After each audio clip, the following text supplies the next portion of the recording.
Kateri so danes perspektivni mladi pesniki in literati, pesnice? Ja, med njimi zagotovo je zame Kristina Kočan ena izmed res zelo močnih imen, ker odpira in združuje fascinantne svetove. Ne? Na drugi strani spaja ta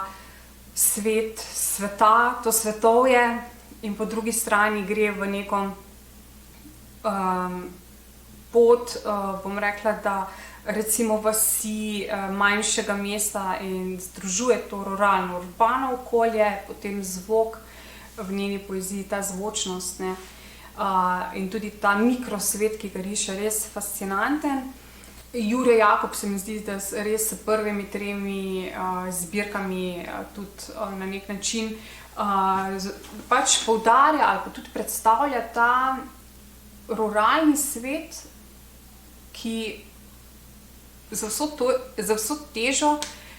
ki ga nosi subjekt, na eni strani poudari vso to lepoto tudi, recimo, ne, tole skretanje, potem Vesna Lipovnik, zelo mlada pesnica po letih, ne, ampak izjemno zrela, izjemno ta njena zamolklost, ti različni motivi, ki jih ima, problematika, ki jo v bistvu razkriva, ne, se mi zdi zelo, zelo, zelo brutalna, ampak hkrati tako lepa, ne, da so to res, ti vse skupaj tak. Kar se tiče tudi mlajših, se mi zdi, da jih je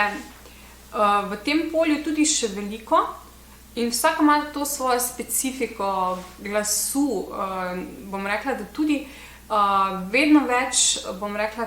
se zdi, da vsa ta zamolčanost ali pa vsa ta bolečina, ki je včasih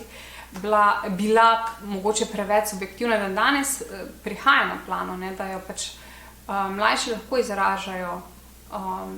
brez nekih večjih zadržkov. In po drugi strani, bom rekla, tudi ta kritika družbe, kritika tega individualizma, se mi zdi, da se fascinantno odstira pri Nini Dragičević, ki recimo v svojih obeh zbirkah, ne, ona tako fascinantno mi je, kako ona v bistvu govori preko medmetov, preko teh vseh zvokov, ki jih sliši skozi mesto, skozi sebe,